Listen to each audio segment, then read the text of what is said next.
Dans la Sarthe, de nouvelles générations de médicaments contre le cancer sont en cours d'élaboration. Et parmi les entreprises qui s'y emploient, on recense Novacep, installée au Mans. Elle vient d'investir dans de nouveaux locaux pour développer de nouveaux traitements. Reportage Jérémy Armand et Christelle Massé.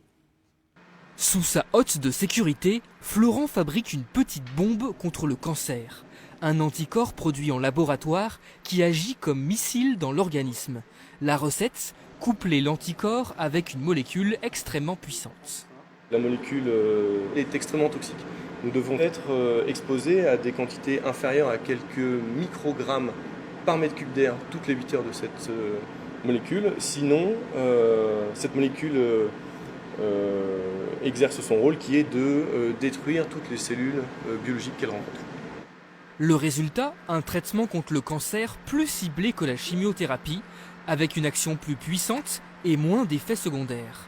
Pour le développement de cette nouvelle activité, l'entreprise Novacep a recruté une vingtaine de biochimistes, comme Mélanie, qui vient d'une start-up, encore impressionnée par ces nouveaux locaux.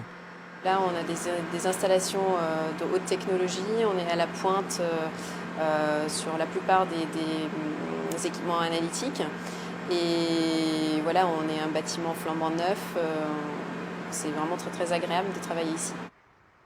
En un an, ce bâtiment de plus de 2000 m² est sorti de terre, un investissement stratégique de 11 millions d'euros dans un secteur en plein boom, celui des biomédicaments, très prisé par les laboratoires pharmaceutiques. Alors qu'aujourd'hui 2 médicaments sont sur le marché, une centaine sont en cours de développement.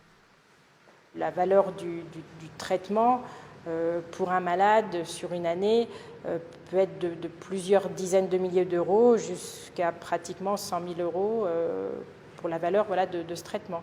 Parce que nous sommes sur des traitements très très pointus et très ciblés.